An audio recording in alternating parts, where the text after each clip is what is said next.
Oi, oi pessoal, tudo bem? Então, vamos dar continuidade aqui às aulas de geografia. Novo conteúdo, novo livro, tá? Livro 1B. Nós vamos tratar agora dos fluxos migratórios.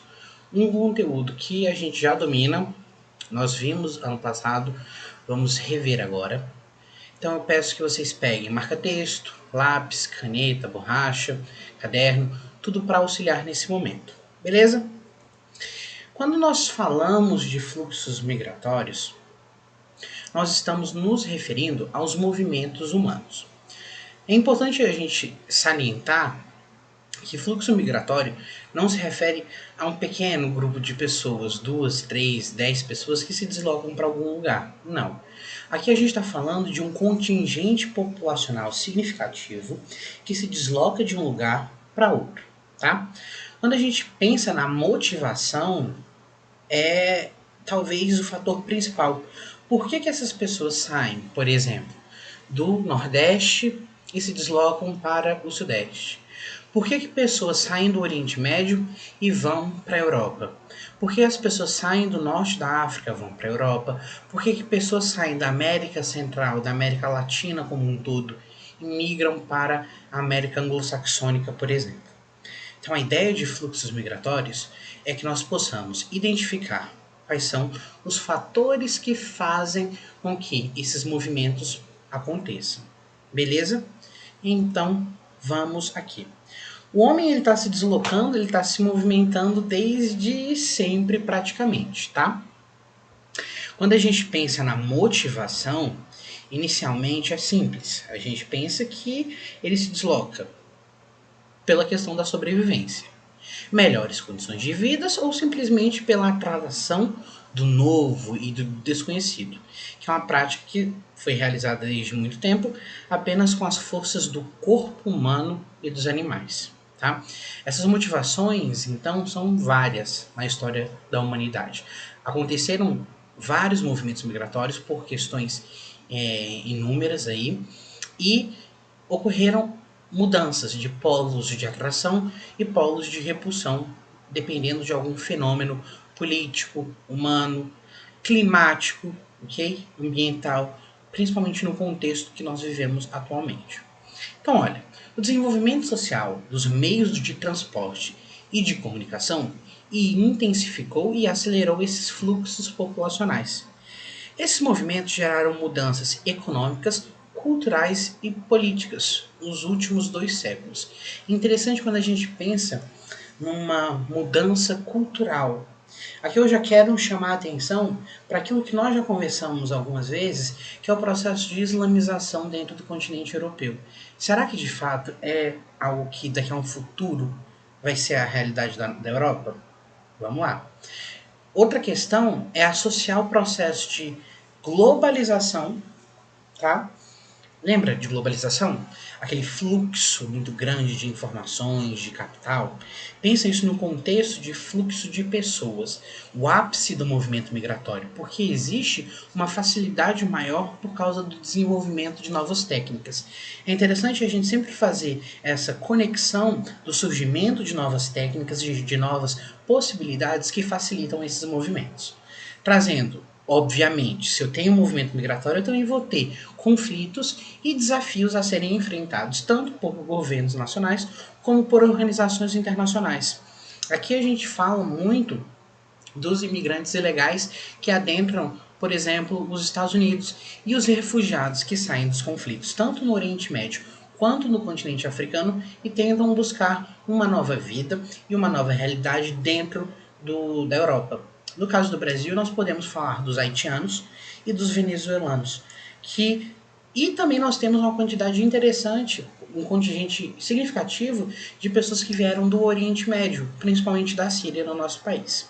Então todas essas pessoas, elas buscam uma nova vida, e é interessante a gente pensar por que isso acontece.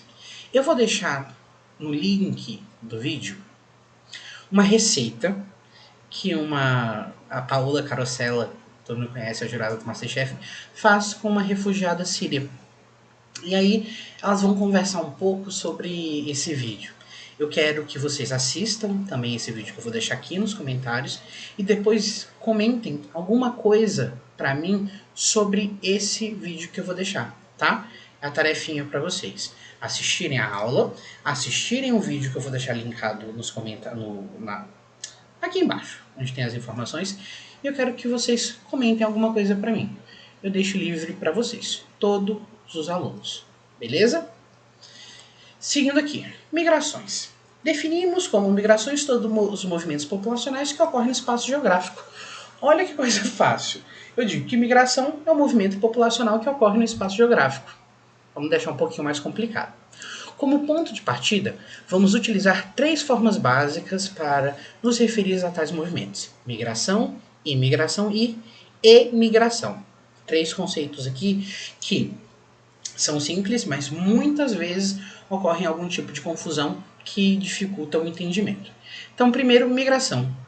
É usado para fazer referência tanto à chegada como à saída de pessoas de um lugar. Movimentos migratórios, então, estão se referindo tanto à chegada quanto à saída. Já imigração significa a chegada, beleza? Assim que chega a um lugar, chamamos de imigrante. Emigração significa a saída. Seria então o emigrante quem saiu de um determinado lugar. Então, se eu saio, eu sou o emigrante. Se eu chego, eu sou o imigrante. As migrações podem ser internas, dentro do território de um país. Se eu migro daqui para o sudeste. Ou elas também podem ser externas, quando elas ocorrem de um país para outro.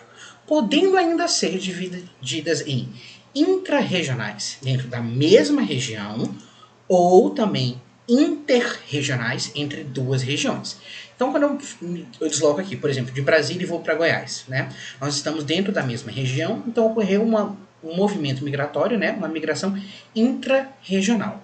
Quando eu saio daqui e vou lá para o norte do Brasil, por exemplo, vou para Manaus, ocorreu um movimento interregional entre 2 regiões. Nós também temos o êxodo rural, movimento entre campo e cidade, cidade e intrametropolitanas, de uma cidade para outra dentro de uma mesma região metropolitana, tá? Então, esses aqui, êxodo rural, cidade e intrametropolitana dentro de uma cidade para outra dentro dessa mesma região metropolitana. Esses conceitos, eles são importantes porque o vestibular adora cobrar essas coisinhas aqui. Agora, nós também temos a duração dessas migrações. Elas podem ser divididas em permanentes e temporárias. Então aqui é muito importante que você tire um print dessa tela, que você faça uma anotação, algum tipo de mapa mental, porque nós falamos de migração, imigração e migração. Externa e interna, intrarregional, interregional, campo-cidade, cidade-cidade e intrametropolitanas. Então são vários conceitos que precisam ficar bem claros na cabeça de vocês para que, quando vocês fizerem alguma prova de vestibular, vocês arrasem e acertem essas questões, tá? Já quanto à duração, igual eu falei, podem ser permanentes e temporárias. As permanentes se referem aos migrantes que não pretendem, a priori, voltar para a sua cidade ou país de origem. Quanto aos migrantes já têm planos de retornar à região ou local de origem após determinado período, geralmente já pré-estabelecidos, ocorrem as migrações temporárias. Em geral, essas migrações são internas ou nacionais, como a transumância e pendular. A gente conhece esses 2 conceitos, vamos melhorar aqui. A transumânica ela também pode ser chamada de migração sazonal. Quando a gente fala de migração sazonal ou transumância, nós estamos nos referindo a um período, geralmente tem a ver com as estações do ano, em que os imigrantes eles vão para um lugar, para uma cidade, durante um período, igual eu falei, marcado por estação. Eles vão trabalhar principalmente em colheitas de cana-de-açúcar. Também podem trabalhar em cidades turísticas durante o período das férias. E depois eles voltam para suas cidades. Então eu saio daqui, vou para São Paulo trabalhar na colheita da cana-de-açúcar todos os meses de maio e junho. Passo 2 meses trabalhando, depois volto para minha cidade, para aqui, para Sobradinho. Já a migração pendular é aquelas que os migrantes vão e voltam no mesmo dia. Então pensa aqui comigo. A galera que trabalha todo dia no plano piloto. A gente sai de Sobradinho, vai para plano piloto, trabalha, volta. Todo dia acontece isso. A migração pendular é fácil você lembrar de um pêndulo que vai e volta, ok? Esse deslocamento, também chamado de migração diária, costuma se encaixar dentro das migrações intrametropolitanas. Causas das migrações. Então a gente determinou os tipos de movimento, as durações desses movimentos, falamos sobre a transumância e o movimento pendular, e agora a gente tem que entender quais são as causas, tá? Dentro do processo de globalização, existe um aumento desse fluxo populacional. Isso vai acontecer por causa do desenvolvimento dos transportes, da comunicação, que facilita todo esse deslocamento. Então, isso aqui é mais simples de entender. Então, as migrações elas ocorrem das regiões de repulsão, tá, para as áreas de atração ou recepção. Então, uma área ela tem algum fator que faz com que as pessoas precisem sair de lá, e outra área se torna uma região em que recebem essas pessoas. Nesse caso, podemos observar padrões de lugares de saídas e de chegada que nos levam a entender as causas das migrações. Porém, esses padrões podem mudar ao longo do tempo. Isso é interessante. Uma região ela pode se tornar uma área de repulsão, ou era uma área de repulsão e por causa de um movimento político, econômico, pode se tornar uma área de atração. Então, há eventos mais graves, aqui é importante, quando a gente fala, por exemplo, de desastres naturais, guerras ou estabelecimento de governos autoritários que promovem perseguições de determinados grupos. Quando isso acontece, você percebe que agora não é mais uma escolha, tá? Eu tenho o que nós chamamos de migrações forçadas. Então, área de repulsão, área de atração. Simples de entender. Eu posso ter a escolha de sair. Agora, dependendo do contexto de algum desastre natural, de algum governo autoritário, de algum tipo de atividade que persegue algum grupo, essa pessoa ela não tem mais a escolha, tá? Ela é forçada, porque se ela não se deslocar, se ela não se movimentar, ela vai morrer. Outro fator que quando a gente fala de fluxo migratório, é a questão econômica. A busca de melhores oportunidades de emprego, saúde, moradia, educação, são os movimentos mais comuns quando nós nos referimos às migrações espontâneas. Muitas migrações internas no Brasil seguem esse padrão. Então, na década de 70, por exemplo, a busca de gaúchos por propriedades rurais extensas e relativamente baratas no centro-oeste. Então, o fator econômico, de busca de melhor qualidade de vida, é o mais comum se você for pensar no Brasil. Aqui ele falou então dos gaúchos que vinham para o centro-oeste, porque nós tínhamos terras bem mais baratas, então eles vinham para trabalhar com plantio de cereais, como soja e milho. Outro exemplo de migração espontânea é aquela conhecida como fuga de cérebros, ou fuga de capital humano, que é interessante. Eu lembro que a gente já estudou isso bem no finalzinho do ano passado.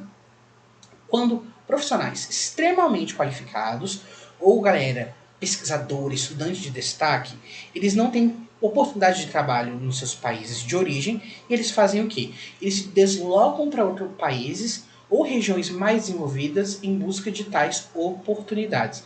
Geralmente essas migrações ocorrem de país para país, ok? É complicado fazer essa classificação, porque há processos de crise econômica e política que podem tomar conta de um país ou região por anos, o que gera processos de migrações espontâneas em casos extremos forçadas. Então, é uma classificação um pouco difícil de fazer por causa dos acontecimentos humanos que podem modificar totalmente essas características. Quando a gente fala de migração no Brasil, vamos voltar quando a gente falou da população, da formação da população brasileira. É interessante nós entendermos que o Brasil ele é caracterizado por uma formação de várias etnias e galera que veio de fora, tá? Então nós tivemos os portugueses, os africanos e também os italianos e os japoneses, alemães e outros povos que chegam ali na metade do século XX. Quando a gente pensa, eu sempre falo para vocês do bairro da Liberdade em São Paulo, que é composto por uma quantidade imensa de japoneses, a maior comunidade japonesa fora do Japão. Nós temos uma história no Brasil de ser um país que relativamente recebe, lida bem com essas pessoas que chegam de outro lado. Agora veremos os principais motivos dos movimentos dos grupos humanos que ocorrem dentro do território nacional e a atual situação do país nos fluxos internacionais. Então olha aqui, quando a gente fala de migração interna, elas ocorrem de diversas formas, principalmente por causa do êxodo rural, da transumância e da migração pendular. Nesse movimento, vamos trabalhar de forma mais detalhada nas migrações interregionais, que foram muito importantes no processo de redistribuição da população brasileira ao longo das últimas décadas, principalmente nos anos 50. Então, na década de 50, a gente vai entender que vai ocorrer uma mudança, vai começar a acontecer uma mudança na concentração populacional brasileira. Quando a gente analisa esse parágrafo aqui, que fala sobre essa ocupação promovida no contexto desde a colonização, a gente tem uma imensa concentração populacional brasileira nas proximidades da região litorânea. E quanto mais você vai para o interior do país, essa concentração populacional ela diminui. Tá? Dá uma analisada na densidade demográfica do Brasil em 2010. Perceba que há uma concentração imensa nas regiões litorâneas e nós temos grandes vazios demográficos. O Sudeste, então, aqui, ó, São Paulo, Rio de Janeiro, Espírito Santo, Minas Gerais também, concentração populacional muito grande. Também nas regiões litorâneas do Nordeste, aqui do Sul do Brasil também. Agora, quando você vai indo para outros lugares, percebam os vazios demográficos aqui no Amazonas, no Pará, ok? Nós temos vazios demográficos também aqui no Mato Grosso, em Tocantins, enfim. Percebam então que essa distribuição espacial do povo brasileiro ela não ocorre de forma homogênea dentro do nosso território. Esse aqui é o pontapé para a nossa discussão, tá? Então, o conceito de densidade demográfica ele é a concentração de pessoas em relação à área, sendo medida em habitantes por quilômetro quadrado. Quantos habitantes existem por quilômetros quadrados? Então, quando se analisa o território brasileiro, a gente sabe que o Brasil é um país populoso, tá? Porém, ele é um país pouco povoado. Nós temos aí aproximadamente 207 milhões de habitantes, distribuídos principalmente em regiões litorâneas no Sudeste e no Sul do Brasil. Então, é muita gente, porém essa galera não é bem distribuída dentro do nosso espaço. Então, o Brasil é um país populoso, ele não é um país povoado. O país povoado é quando existe uma densidade demográfica, num contexto de que você tem muitas pessoas por muito quilômetro quadrado. Então, pensa no caso por exemplo, de São Paulo. São Paulo já é um estado bem mais povoado quando a gente compara, por exemplo, ao Mato Grosso do Sul, que nós temos em alguns lugares uma concentração populacional e em outros lugares vazios demográficos. Beleza? Pessoal, por hoje é isso. Um abraço para vocês e até a próxima. Não esqueçam de assistirem o vídeo que eu vou deixar nos comentários aqui e depois comentar para mim. Tá bom? Até mais. Tchau, tchau.